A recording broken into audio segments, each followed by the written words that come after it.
लाडली बहना योजना बंद होती है तो एमपी में बीजेपी का बढ़ेगा संकट। एमपी में नए सिरे से कांग्रेस तैयार करेगी संगठन, कमलनाथ जाएंगे दिल्ली। नेता प्रतिपक्ष का पद किसी आदिवासी विधायक को देने की तैयारी। एमपी में बीजेपी को उसी के दांव में उलझाने की कोशिश में कांग्रेस। मध्य प्रदेश में कांग्रेस को पूरी उम्मीद थी कि वो इस बार बड़ी बहुमत के साथ सत्ता में आएगी।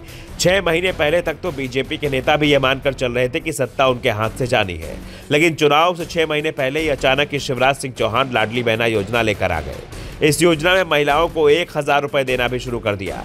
बाद में बढ़ाकर 1250 रुपए कर दिए गए और 3000 रुपए के सपने भी दिखाए गए।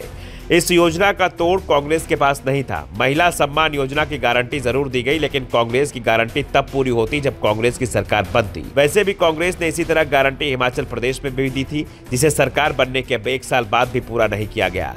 ऐसे में महिलाओं ने गारंटी की जगह हकीकत को चुना और बीजेपी भारी बहुमत से जीतकर सत्ता में आ गई। लेकिन अब कांग्रेस लोकसभा चुनाव की तैयारी में जुट गई है। बीजेपी की ओर से संकेत मिल रहे हैं कि लाडली बहना योजना में अब राशि बढ़ाई नहीं जाएगी, बल्कि जो मिल रहा है उसे भी बंद किया जा सकता है। यानी जिस योजना ने बीजेपी को विधानसभा चुनाव में जीत दिलाई थी, वो योजना बंद भी हो सकती है। ऐसे में कांग्रेस के पास पूरा मौका होगा। वैसे भी 20 साल से प्रदेश में बीजेपी की सरकार है और अगले 5 साल भी रहेगी। ऐसे में एक लोगों के अंदर जो बदलाव की इच्छा लाडली बहना ने पूरी नहीं करने दी थी, वो इच्छा लोकसभा चुनाव में रंग दिखा सकती है। इस बीच कांग्रेस ने राज्य में अपने संगठन में बड़े बदलाव के संकेत दे दिए हैं। पार्टी की ओर से साफ कर दिया गया है कि वो भी अब बीजेपी के जातिगत समीकरण की काट के लिए नए सिरे से सोशल इंजीनियरिंग तैयार करेगी और इसका जिम्मा दिग्विजय सिंह के पास होगा। कमलनाथ को लोकसभा चुनाव के बाद मध्य प्रदेश से हटाने की तैयारी हो गई है।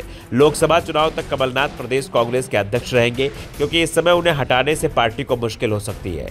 पार्टी की ओर से साफ संकेत दे दिए गए कि उन्हें छिंदवाड़ा से लोकसभा चुनाव लड़ाया जाएगा और उनकी विधानसभा सीट पर फिर नकुल नाथ को चुनाव लड़ाया जाएगा। पार्टी ने अभी तक नेता प्रतिपक्ष का चुनाव नहीं किया है। अब तक नेता प्रतिपक्ष का जिम्मा संभालने वाले डॉक्टर गोविंद सिंह खुद विधानसभा चुनाव हार गए हैं। ऐसे में पार्टी नया नेता प्रतिपक्ष चुनेगी, ये तो पहले से ही तय हो चुका है। कहा जा रहा है किसी आदिवासी पर दांव लगाने की तैयारी में कांग्रेस है। बीजेपी ने ओबीसी सीएम दिया है, ऐसे में कांग्रेस आदिवासी कार्ड खेलने की तैयारी में है। पार्टी आदिवासी, ओबीसी और मुस्लिमों को एक साथ लेकर बीजेपी को लोकसभा चुनाव में सरप्राइज देना चाहती है। 3 को मिलाकर 40% वोट बैंक हो जाता है और कांग्रेस इन वर्गों में अभी भी बीजेपी पर भारी पड़ती दिखाई दे रही है। और कांग्रेस की रणनीति काम कर गई तो फिर लोकसभा चुनाव में बीजेपी को बड़ा झटका लग सकता है। इसके साथ ही पार्टी लोधी, किरार और धाकड़ समाज को साधने में भी जुट गई है।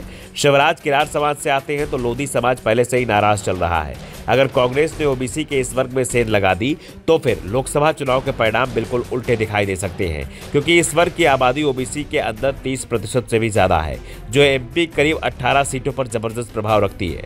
और ओबीसी वर्ग को साधने के लिए पार्टी ने कमलनाथ की जगह किसी ओबीसी को प्रदेश अध्यक्ष बनाने की तैयारी भी कर ली है। कांग्रेस इसमें नए सिरे से रणनीति तैयार कर रही है, साथ ही नया नेतृत्व उभारने की कोशिश भी तेज हो गई है।